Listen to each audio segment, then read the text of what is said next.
So we can feel you're with us so far. Now I want to introduce into this conversation another subject that you as humans have been talking to each other, talking about for a long time. And that's the subject of unconditional love.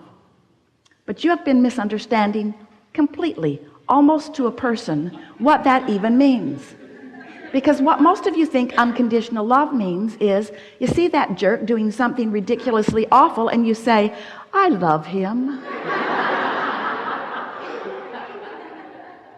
Because by the time he feels like a jerk to you, you're wobbling and you are not in a place of unconditional love. It's gone too far before you caught yourself in the middle of it, you see. So what unconditional love is holding vibrational alignment with who you are, no matter what the conditions are around you. It's a steady footing no matter what. Someone said to us the other day, Abraham, how do you get rid of doubt? And we say, we love you so much and you're not going to like us very much after this answer, but the way you get rid of doubt is before it starts. Because if you wait until you're wobbling that much about something, now you just can't turn around on a dime like that. It's not likely that you're going to change the thought. You have to start at an earlier place. So that's why we wanted to demonstrate for you this wobble as it gets out there further and further with more details, more distance between what you really want and who you really are and what you're believing in this moment. Big time wobble in your vibration. So unconditional love, you can understand this, you'll get it easily if you just think about the emotion rather than the details that are causing it. If you just think about how you want to feel rather than the conditions that cause the way that you feel. Just go there in your mind for a moment. Just think about what it feels like to feel love. Without the conditions, without all the conditions that led up to you loving someone, with no feeling of needing to hold the outcome, which right now you don't feel like you can. If you're not trying to control the outcome, and you're not trying to justify why you're here, if you're just here, can you feel how you could, if you would try just a little bit, you could find an emotion? So Tracy doesn't want us to tell you this story, but we're going to tell it to you anyway. And Esther's not sure she wants us to tell it to you, but we're going to tell it to you anyway. Because we tell stories unconditionally. We don't give a rip what you think. So Esther and her family were at the Spurs game the other night. Spurs are the basketball team in San Antonio, and they are in the championship. It's the finals, and it was the first game of the 7-game series, and Esther is hooked on it. So they are at the game, and the air conditioner in the stadium was not working. And there are 18,000 people in there. And it was hot. San Antonio. So everyone was fanning themselves and the crowd was having a good time. And they are playing the Miami Heat, which Esther blames them for the heat. So the game is unfolding and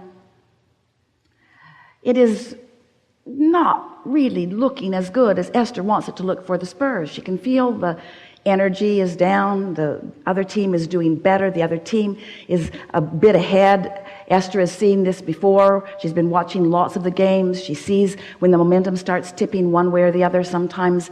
And so she's sitting and she's thinking about it and she's enjoying it, and she, like the other 18,000 people, is fanning herself with the fan. And Tracy says to her mother, as she has decided that she's going to clean up her vibration by making a list of positive aspects. Coach Popovich was the coach of the year this year, and we do have home court advantage. And we have the best record this year. And Esther said, you know, Tracy, that feels like an old process. Because I can feel the effort in it, can't you? Can't you feel that it's like we're trying to talk ourselves into something?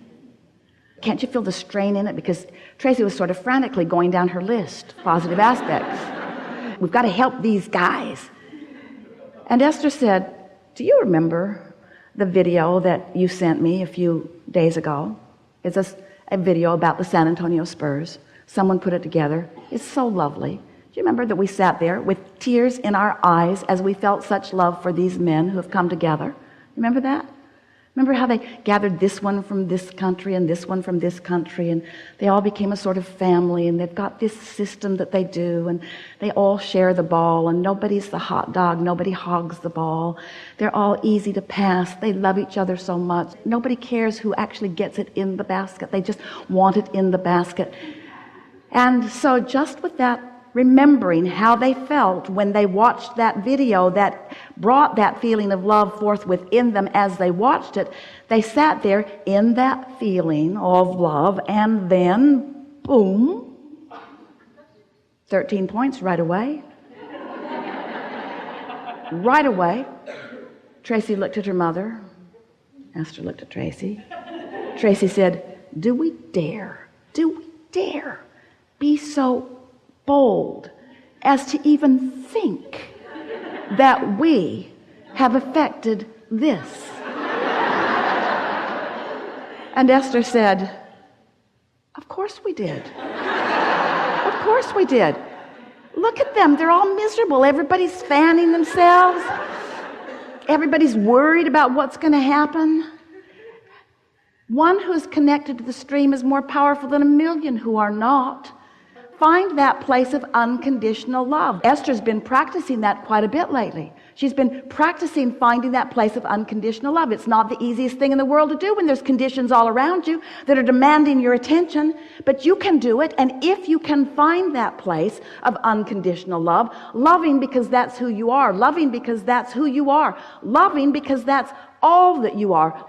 And we want to say to you, that when you find that place at the center, that place of unconditional love, when you let the conditions that have been hindering you fall by the wayside so that they are not a factor in what you got going on, now it's just you and what you want and the energy that creates worlds flowing through you for the creation of whatever matters to you. We are not kidding you about this one little bit. We are not encouraging you to try to create the reality of anybody else. But we do think that it is a great advantage to you to begin paying attention to the influence that you have. So you get that?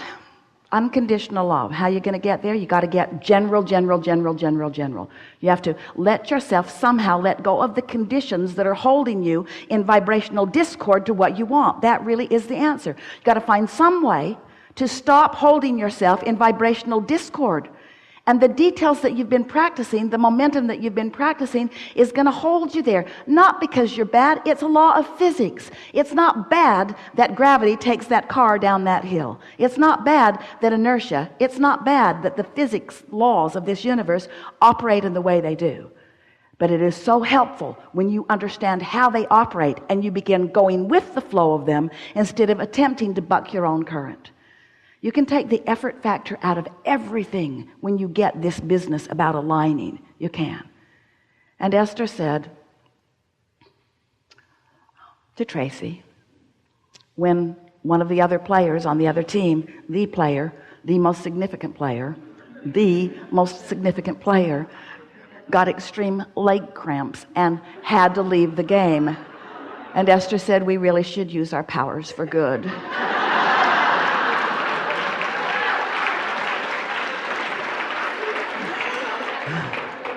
We want you to know you can't do other than that.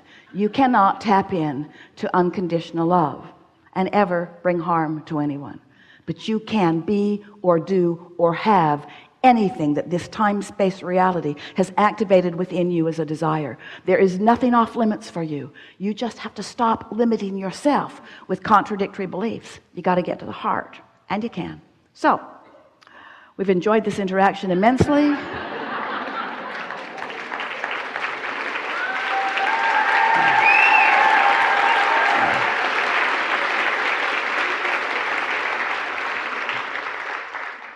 What do you want to talk about?